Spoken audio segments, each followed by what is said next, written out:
Prólogo del libro Lo infraordinario de Georges Perec. Georges Perec, París, 1936-1982, fue descrito por Italo Calvino como una de las personalidades literarias más singulares del mundo, al punto de que no se parece a nadie en absoluto. Si bien es cierto que este autor construyó una obra literaria innovadora, sería un error fijarse únicamente en el virtuosismo de su prosa, el de la dispartición, por ejemplo, donde la letra E no se emplea jamás, la construcción de la vida, instrucciones de uso o sus palíndromos de 200 palabras, por mencionar algunos ejemplos, y olvidarnos de su sutileza, de la fuerza y la profundidad de su obra. Marcada por un destino trágico, la obra de Perec no dejará de hacer referencia a los acontecimientos de su infancia. Perec era hijo de judíos polacos. Su padre, Isaac Perec, se enroló de forma voluntaria en el ejército y murió en junio de 1940. Poco tiempo después, su madre lo envió a Villars-de-Lans para protegerlo de las deportaciones. Fue en esa ciudad donde su nombre fue transformado en Perec. A principios de 1943, la madre del autor fue detenida y enviada a Auschwitz, donde murió meses más tarde. Bajo la tutela de su tía, Perec estudió con éxito en los colegios más prestigiosos y exigentes de París y llegó a cursar la escuela de Hippoganet en el Liceo Henri IV, con la intención de llevar a cabo estudios de historia, pero su pasión por las letras terminó por disuadirlo. En 1965 publicó su primera novela, Las Cosas, y obtuvo con ella el premio Renaudot. Desde entonces, no dejó de sorprender a la crítica con una obra que renovaba su estilo en cada entrega. Ninguno de sus libros se parecía al siguiente. En 1967 fue cooptado oficialmente por el grupo de escritores Oulipo, fundado en 1960 por Raymond Queneau. Toda su obra se verá marcada por los postulados de este grupo, especialmente por el uso de la traba o impedimento como motor de la creación literaria. Aunque al principio resulte difícil imaginar cómo se puede escribir tras este tipo de reglas, el recurso del impedimento, según quienes lo aplican, y aquí encontramos otra paradoja, enjaula al escritor para darle libertad a lo que escribe.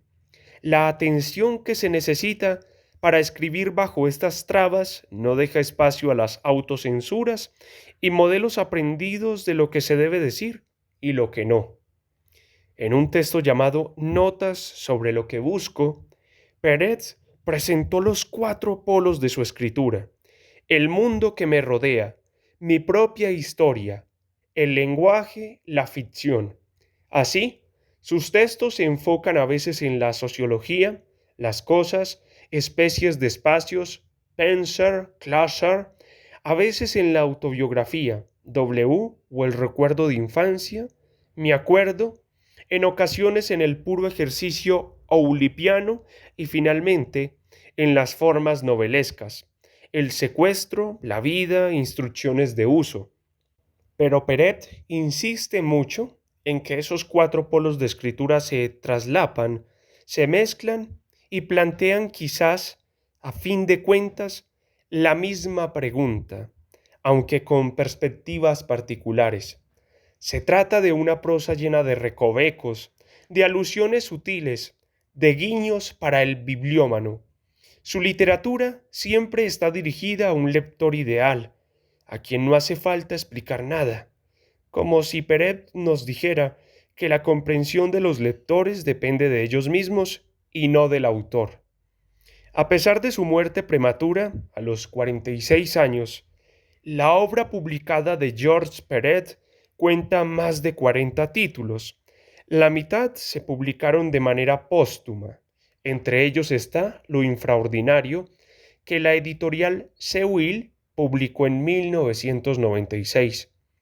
Desde la introducción titulada ¿Aproximaciones a qué?, Peret describe cómo los grandes acontecimientos se apoderan siempre de los encabezados de la prensa, mientras que los sucesos nimios y cotidianos suelen pasar inadvertidos a pesar de que son estos, y no los primeros, los que constituyen el entramado mismo de la vida. Esa introducción, escrita con la pasión de un manifiesto, reivindica el poder fundamental de lo minúsculo, de lo cotidiano, de lo que suele pasar inadvertido.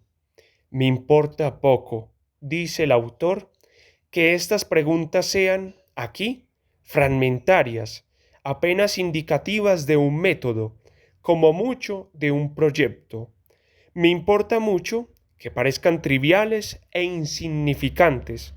Es precisamente lo que las hace tan esenciales. Peret no fue el único en su tiempo en defender el poder de lo cotidiano.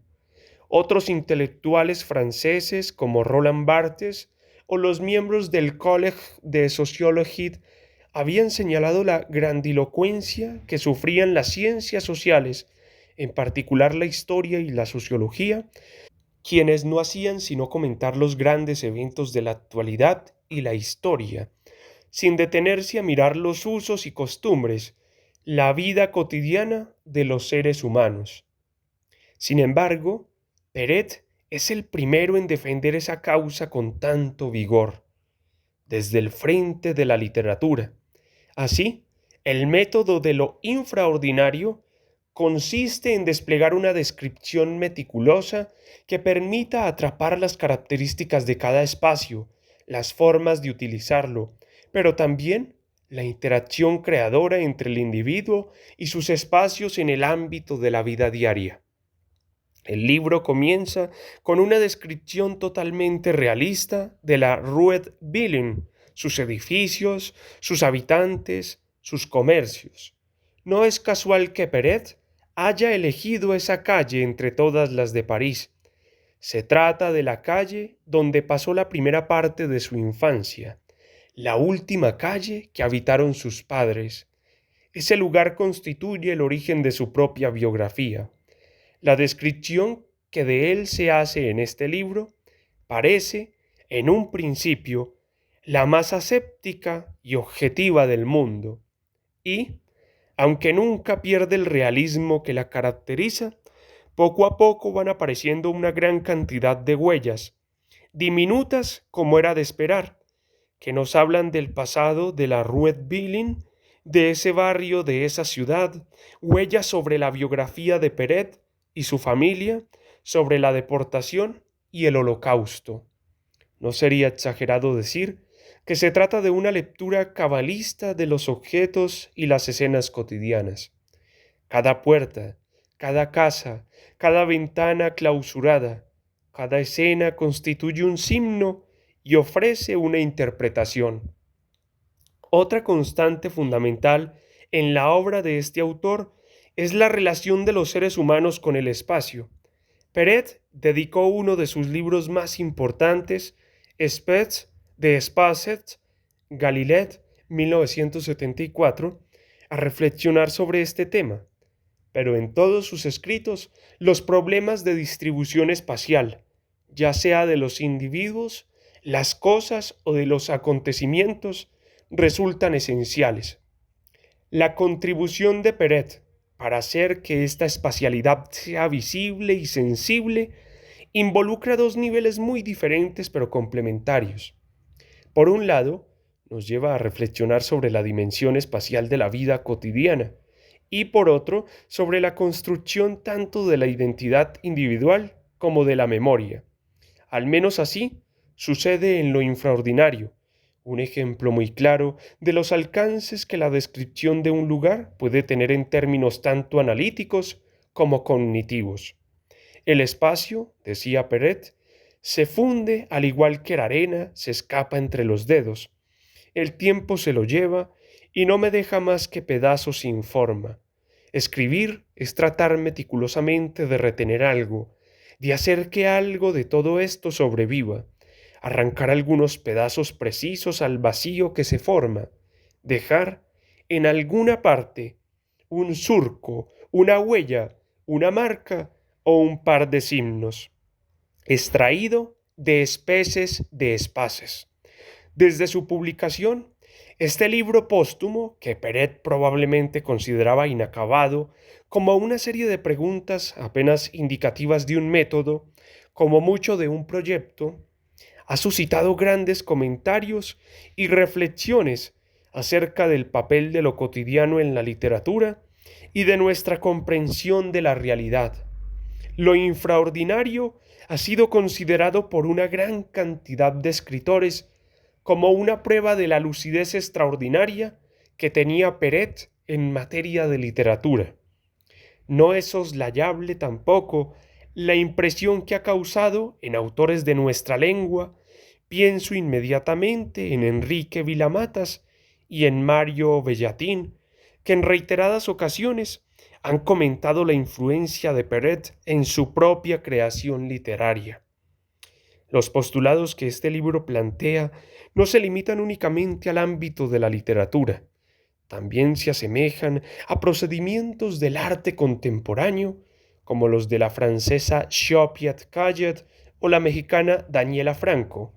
La traducción que hoy publica la editorial Impedimenta tiene el mérito de ser la primera traducción en España de este libro fundamental, y sobre todo el de haber estado a cargo de Mercedes Cebrián, poeta y narradora de extraordinario talento, discípula y lectora de Augusto Monterroso, quien era a su vez un defensor de lo nimio y de lo cotidiano. Cebrián da muestras de una noble visión, la microscópica, la concentrada en lo minúsculo y lo leve por un lado y por otro, la que es capaz de distinguir la densidad sofocante de una historia soterrada. Su labor meticulosa y atenta se percibe con claridad en las páginas que siguen y demuestran lo que ya imaginábamos. La autora traductora tomó esta labor desafiante como un proyecto personal. Traducir un texto como este, donde todo depende de las series, la polisemia, los juegos de sonoridad, la combinatoria y la descripción escueta pero sugerente, implica un esfuerzo suplementario, un trabajo doble de desciframiento que Cebrián supo llevar a cabo de manera admirable. Guadalupe Nettel.